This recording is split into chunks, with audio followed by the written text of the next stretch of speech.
Hello, hello, hello. What are you at? It's Paul from Wicked Acorn. Hello. Let's see. One, two, three, four. You were absolutely right on the photo yesterday.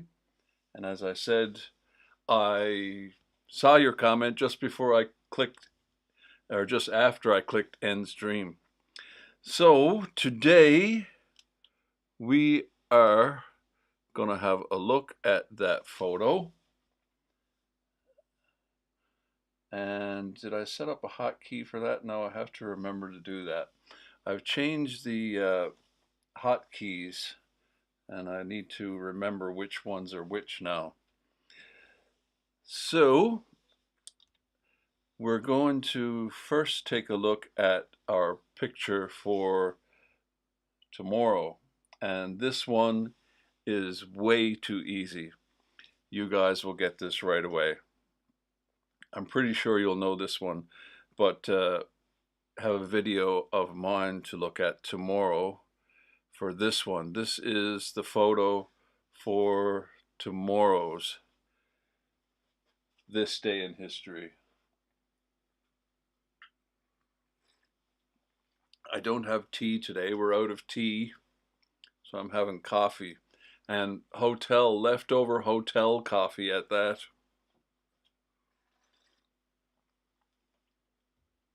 You know, all those packages of coffee that you steal from the hotel at the end of your visit.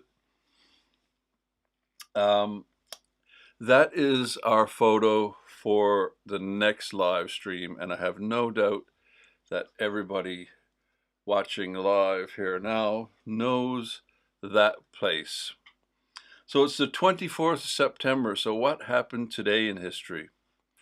Well, there's our photo from yesterday, and it is, I need to switch and switch and switch. It is the Disney store. You're absolutely right. One, two, three, four. It's the Disney store in St. Anne's Square. Closure of Greater. I don't know this place. It was open when I lived here. I don't recall ever seeing it, but I must have. Closure of Greater Manchester's Disney store that left customers heartbroken. It brought lots of magic to our shopping experience. This is from the Manchester Evening News. Disney Store, St. Anne's Square, Manchester, 1992. Manchester Archives and Local History. It's been a year since Greater Manchester said one last goodbye to its much-loved Disney Store. Disney stores first opened in 1987 and through the years expanded to sell products from Disney, Pixar, Star Wars, and Marvel. Back in the 1990s, there was a Disney store at St. Anne's Square. Despite closing over a decade ago, shoppers could continue to shop at branches at the Trafford Centre and Manchester Arndale until last year. So when did the St. Anne's one closed? Back in the 1990s, there was a Disney store at St. Anne's Square. Oh, so maybe it wasn't there while I lived here. Said there was one in the Trafford Centre. Lots of great memories were made at the popular store, from annual traditions to visits to buy Christmas presents for loved ones to venturing inside to feel the magic as a kid. Many will remember how popular Greater Manchester's Disney shops were through the years, seeing its treasure trove of toys, the cuddly toy mountain, and queuing for must-have toys. So, what we're talking about today has nothing to do with the Disney store. It has to do with St. Anne's Square. So, where was I going to take you to next? I was going to take you to this one. I've lost my stream of consciousness here now. We were talking about that.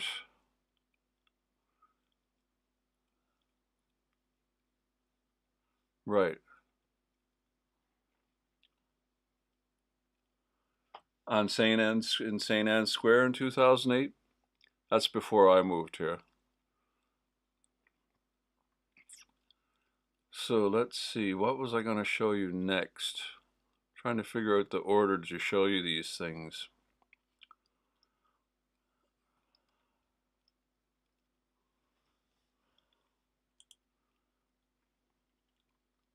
Right, that's our other photo.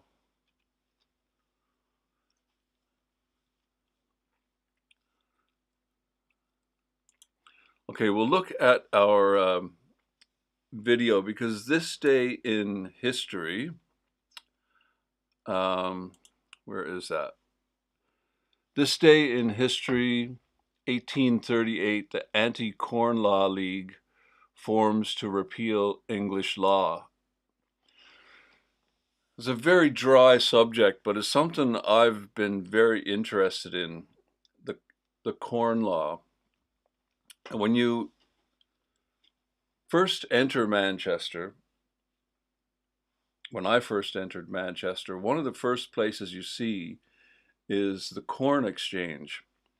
Now, anybody not from the area watching this, Corn Exchange, in the UK, in Britain, corn is like a generic term for wheat and barley and all those kind of things. It means all that stuff. It's not sweet corn. We don't, in North America, we don't call it sweet corn. We just call it corn. Here it's called sweet corn. So corn is just all those grains. So one of the first things you see is the Corn Exchange. And another one of the first things you see is the Free Trade Hall. And the two things are very linked together. And the corn laws, this is very boring because it's economics, but it's very important in the history of the world and the history of Manchester. The corn laws were put in place after the Napoleonic Wars, basically. And it was a tariff. So we all know what tariffs are nowadays, I hope. We've been hearing lots about tariffs in the news as of recent. And it's a protectionism. It protected the British agriculture, kept the prices high on local wheat. So that's good for the the people that own the land, but not so good for the guy that has to buy a loaf of bread and can't afford the high prices. So this is kind of a boring subject, but I'll get into it. This explains it, and I'll jump in here and there as we go. This is another experiment to see if we can look at these videos, because we might get a copyright claim on this right away.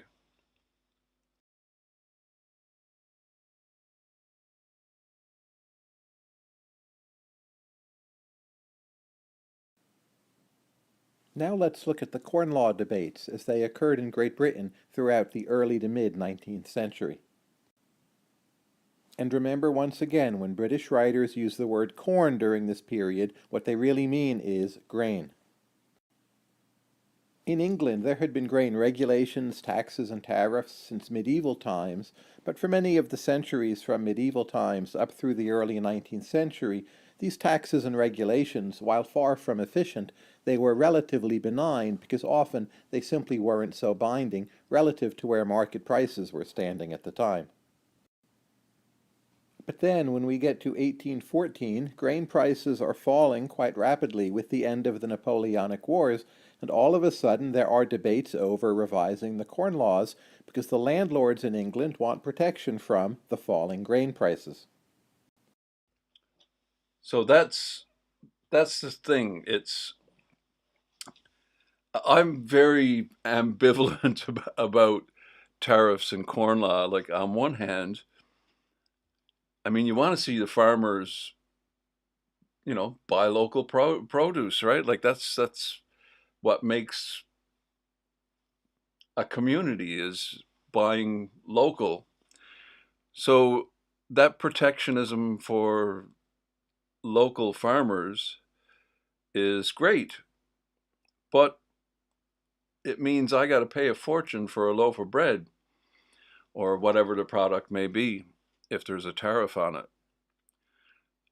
And that's what happens with tariffs is it should bring prices down, but it doesn't. It inflates prices. You would like it to bring prices down, but it doesn't.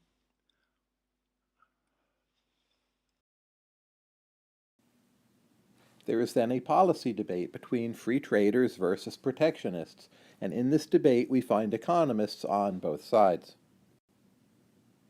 Perhaps the most able defender of some version of the Corn Laws was the Reverend Thomas Robert Malthus, and Malthus wrote two pamphlets where he laid out some reasons why perhaps Great Britain should not have free trade in grain. His first reason was national security. He was afraid of the food supply of Great Britain being grown in other countries. The second reason he gave had to do with political economy. Malthus was afraid that if you had too many workers in manufacturing, this actually would lead to a lot of labor unrest and it would not be good for peace and stability. Malthus also believed that if the Corn Laws were removed, there would be a sudden fall in grain prices and this could prove destabilizing. All of these points were written up in one of his pamphlets published in 1814, and that was called Observations on the Effects of the Corn Laws. In this pamphlet, So that's what was happening at the beginning of the 1800s. The Napoleonic Wars and whatnot. People were moving away from the farms and moving into the cities to work in factories. And that's what this guy was concerned with. People would move into the cities and it wouldn't be good for the stability and peace in the country because there'd be too many people in the cities. And anyway, I don't think it's a good argument, but a sudden fall in corn prices destabilized the market. Yeah, but we can probably handle that.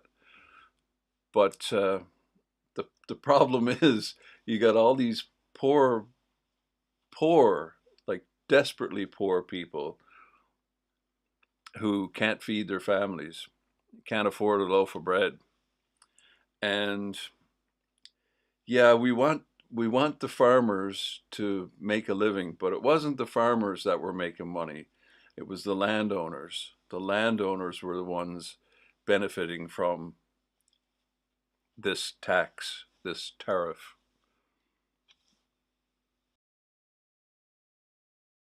Malthus ultimately takes a "I'm not quite sure" perspective on what Great Britain should do, but ultimately he was to come down against complete liberalization.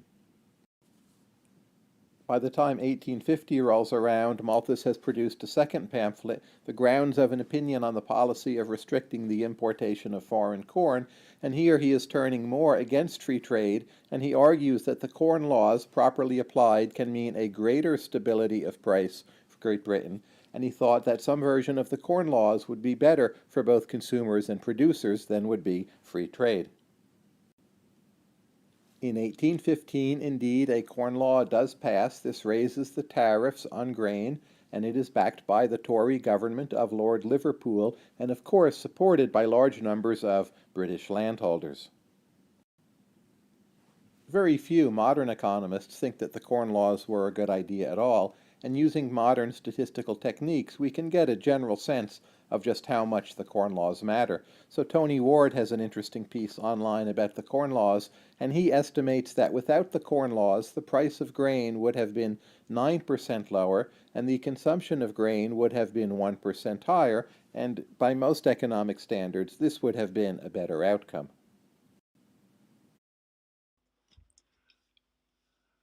Yeah, nobody, there's no economists think tariffs are a good idea. There are very few economists that think tariffs are a good idea.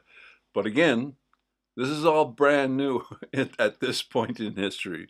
Tariffs are kind of a new idea, and economics is a new idea. All of this stuff is just being tested out. There were a lot of people against it, and we're talking about the corn laws. The anti-corn law league was formed on this day in history, and I think it was 1838. We'll look at that in a second. David Ricardo, another British economist, was a strong defender of free trade, and in 1822 he comes along with his pamphlet on protection to agriculture, which argues a classic, what you would have to call Ricardian case for free trade. You can view our videos on Ricardo for more background, but for Ricardo, an essential benefit of freer trade is that it postpones the resort to inferior lands, which otherwise will drive down rates of return and hasten a move to much slower economic growth. Ricardo understood very well that the Corn Laws raised grain prices and distorted the allocation of capital. He argued against the tariff, and he had a very clear argument based in his theory of comparative advantage as resulting from trade, why the Corn Laws were most likely a very bad idea. Overall, So this is why our photo is St. Anne's Square. We're going to talk about, he talks about Richard Cobden very briefly here. laws were most likely a very bad idea. Overall, it's the free trade arguments of the British classical economists which proved more persuasive, and in 1838 we see the organization of a group called the Anti-Corn Law League. Two of the leaders of that group were Richard Cobden and John Bright. They were not economists in the formal sense, but they were very influenced by economic arguments, and they argued with a very strong, almost messianic kind of zeal that Great Britain really needed to move to free trade. Pictured here in the photo is Manchester, which was one of the centers of the British free trade movement. In 1846, there was finally repeal of the Corn Laws by the government of Sir Robert Peel. Great Britain made a significant step toward freer trade. Often this milestone is viewed as one of the major instances when the classical economists really did change the world for the better. So what happened in the latter part of the 19th century after the Corn Laws were repealed? Well, there's a significant uptick in the ability of foreign nations to grow and transport grain to Great Britain, most of all the United States, but also Russia. This is due to more efficient railroads and more effective means of water transport. So during this period in England, we see grain prices falling and grain imports rising significantly, and there's a lot of evidence that moving to free trade in grain was a very good policy idea. For further investigation of And Canada. A lot of the grain came in from Canada as well. Uh, there are places in Canada, there's a line in the American national anthem, oh, amber fields of grain. And we have it in Canada as well, in the prairies. And it is pretty stunning. Like when you're driving along and you see those fields of that little yellow flower, what is it you call it? Rapeseed? Uh, we call it canola. It's a genetically modified food, canola and rapeseed. It's and the canola, the can part is Canada. It was developed in Canada. When you see those beautiful fields of that yellow flower, it just goes on and on. But in Canada, you can imagine these fields, these amber fields of grain, they just go on for miles and miles and miles. There's a joke, in Canada, you can sit on your step and watch your dog run away for 3 days because it's so flat in the prairies. But that was why I wanted to show you that, and that's why it's St. Anne's Square, because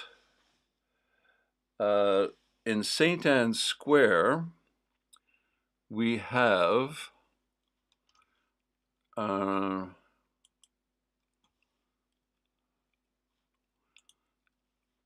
the statue of Richard Cobden. And Richard Cobden, this guy's fascinating. And I'm gonna make a video about Richard Cobden at some point in time, but it's so dry and boring. All this economic stuff is just so boring. But the story behind all this stuff is just fascinating. Uh, the Free Trade Hall. Think about the name, Free Trade. The Free Trade Hall. And that's what it was. It was the Anti-Corn Law League, because they wanted free trade. They didn't want tariffs and taxation on corn, wheat. So the Free Trade Hall was built on land owned by Richard Cobden. He gave the land to build the Free Trade Hall. And he's a very interesting character. He came from, you know, pretty humble beginnings and started his own mill. And that's a funny looking painting of him. Richard Cobden wearing an ambassador's badge, reading La Loi, the law. That's his house in on Key Street. And there's a statue in St. Anne's Square, which of course is why the Disney photo in St. Anne's Square. So he is a very influential character. And they also mentioned John Bright. And John Bright, another influential character. And I mentioned him. Just check this out. Where is this? Exeter Hall. I don't know where that is. But can you imagine, like, the Peterloo massacre? You got estimates of 60,000 people and no microphones, no PA system, no. How the hell do you address a crowd that large without a PA system? It's incredible. It's incredible that people went to listen to people speak like this. But so social media is not that bad. It has its bonuses. I can't imagine being in a crowd. I'd be useless. I wouldn't hear a word he was saying. But addressing a crowd, it's a meeting of the Anti-Corn Law League in Exeter Hall in 1846.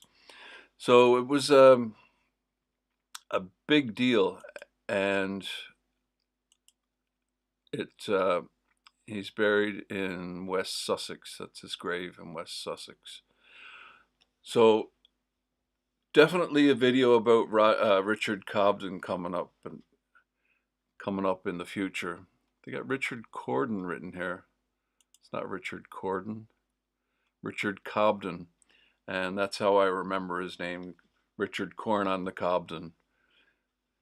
Do you guys say corn on the cob? Do you call it corn on the cob?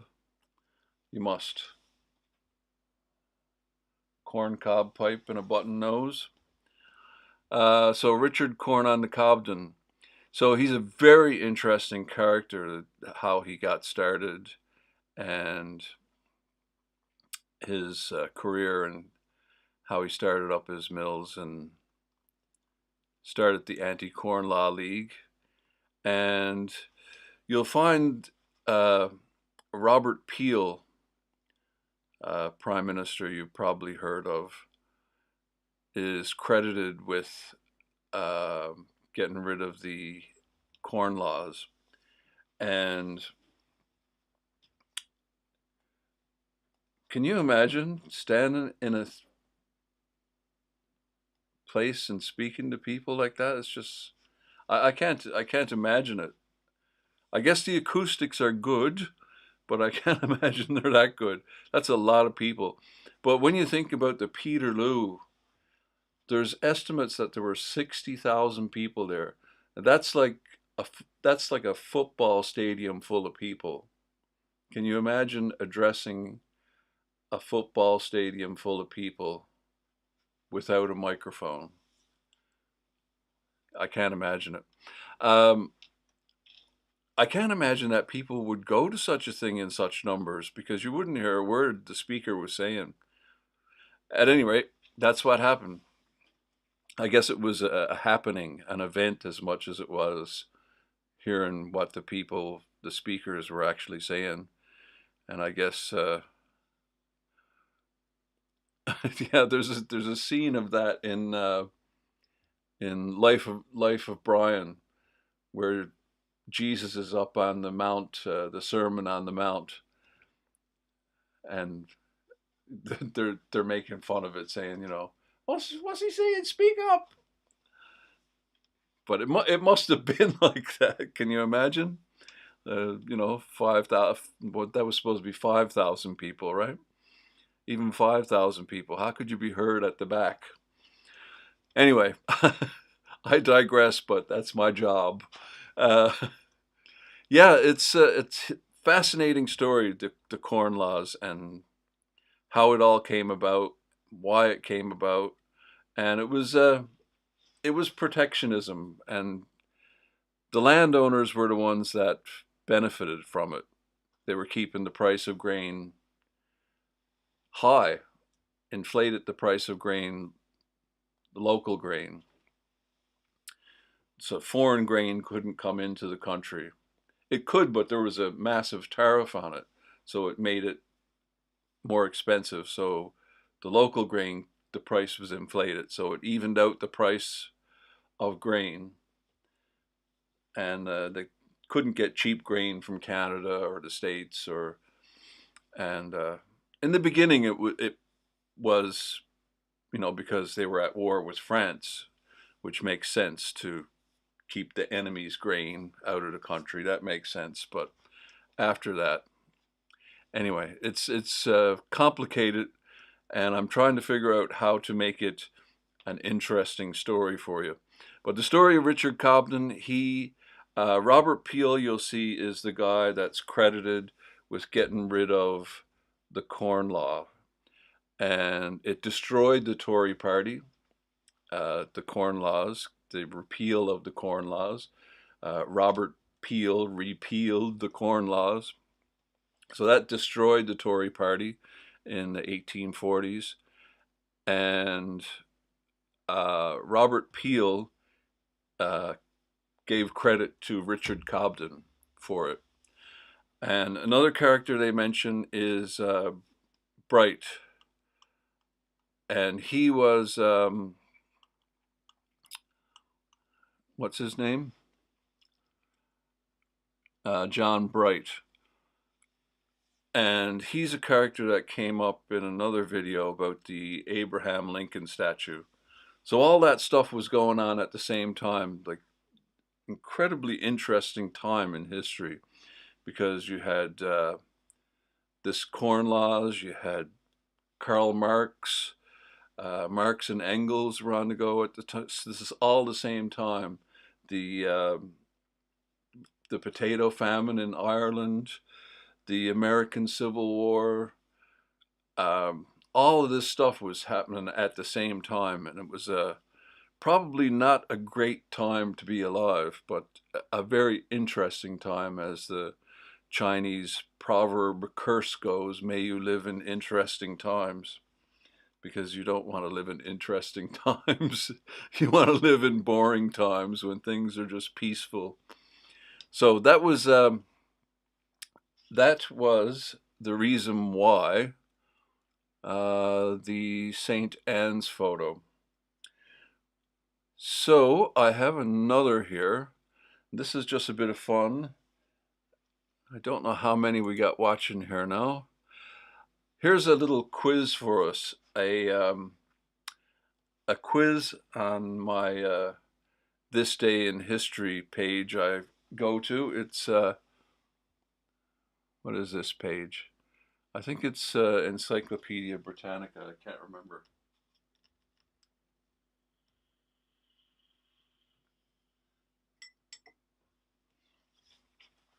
So this is just a quick quiz. So we'll do this maybe on Wednesday, a little quiz so we can play along together.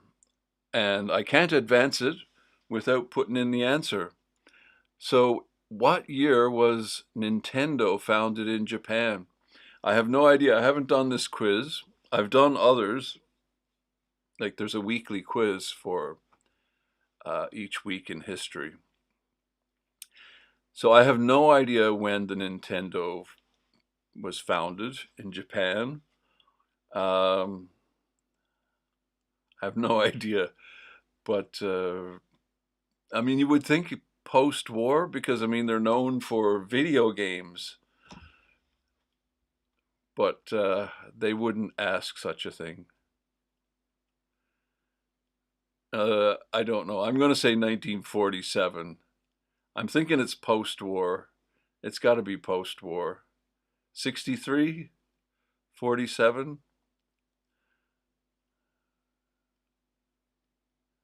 I don't know. 47 was my gut. No, it's 1889. Okay. That's an old company. I guess they weren't making video games in 1889. True or false? We can handle this. We got a 50-50 chance. True or false? In 1939, Andorra and Germany signed a treaty ending World War I between the countries, as the Versailles Peace Treaty forgot to include Andorra. In 1939. I think that's true. I remember hearing something about that. I think that's true. It is true. In 1822, French scholar Jean-François Champollion famously announced he had deciphered the Rosetta Stone, a stone stela from which ancient civilization. Okay, I know the answer to this one. It's ancient Egypt. I think it's written in Greek as well. I think there's 3 languages on the Rosetta Stone, one of which is Greece, but it's all about ancient Egypt, deciphering hieroglyphics. Who is this who landed in England this week at Pevensey Bay in 1066? We all know this one. This one's too easy. Viking chief Ragnar Lodbrok, English King Alfred the Great, Malcolm II of Scotland, or William the Conqueror? It's William the Conqueror.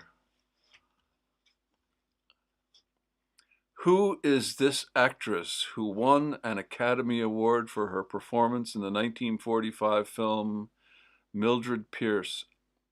I don't know. It's not Bette Davis. I'm just looking at the photo. I know the name Barbara Stanwyck, but I wouldn't know if I looked at her. Joan Crawford.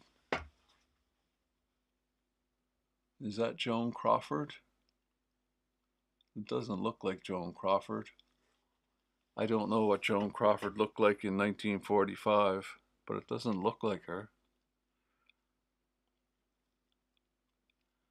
Carl Lombard. I don't know the answer to this one. I'm just going to pick Carl Lombard. Oh, it is Joan Crawford.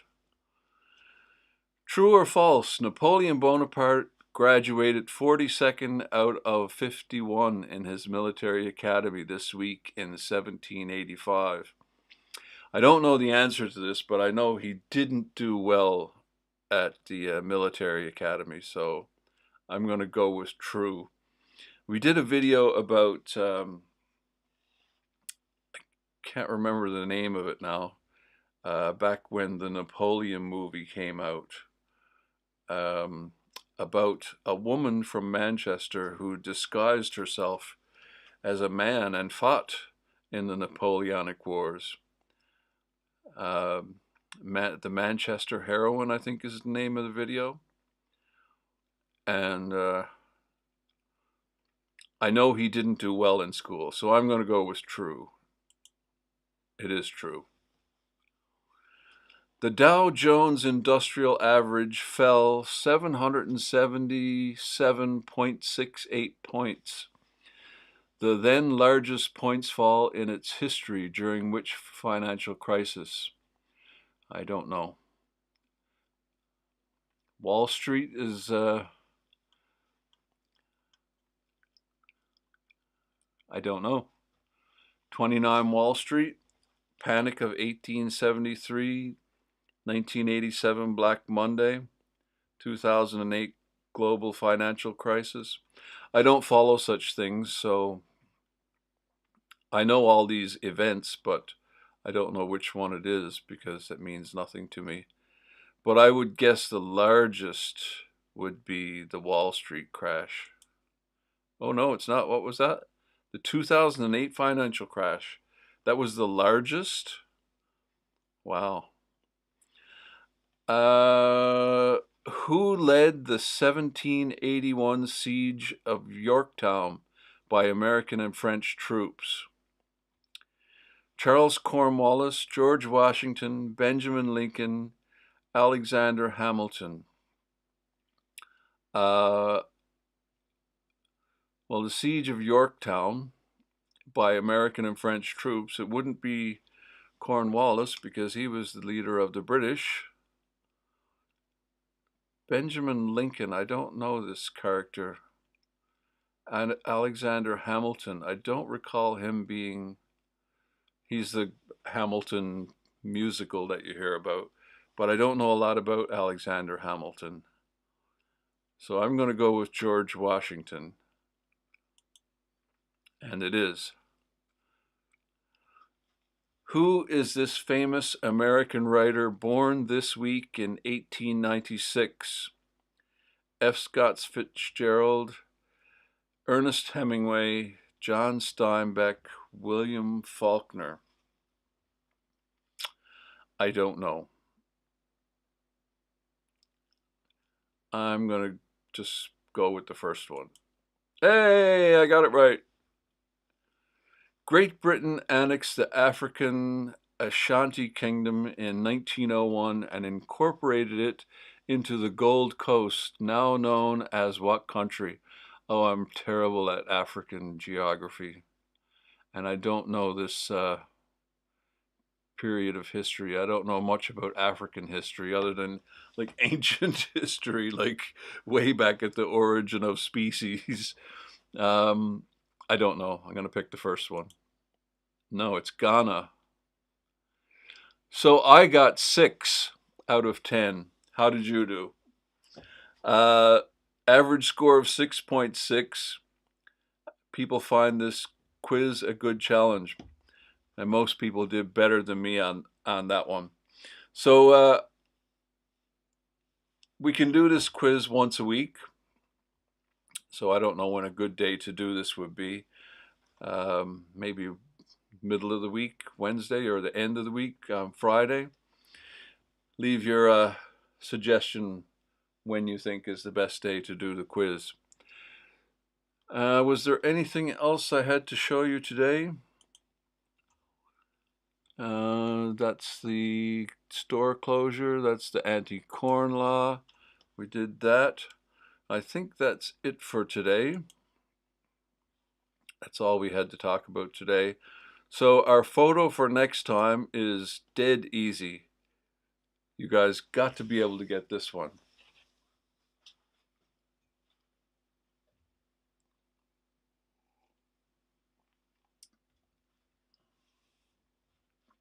So I'm just going to leave the photo there for a minute. And I will show you this. This is so the photo's up on the screen, and I'll show you how far in the future I am. So I'm going to wave, And if you look here, you'll see when I wave. So I'm going to wave.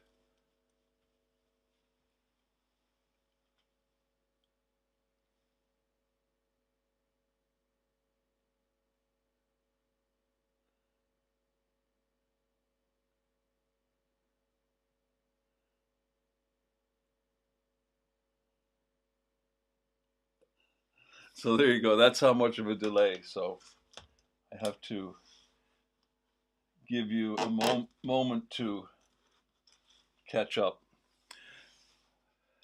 Wednesday is a good day. 1, 2, 3, 4. Sounds good to me.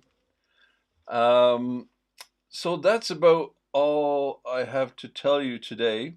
Tomorrow we got an interesting story coming up, and we'll look at one of my videos, uh, and it's related to our photo, our "Where Is It" photo for tomorrow. Happened, our event that happened this day in history happened right there. So that will be our video for tomorrow.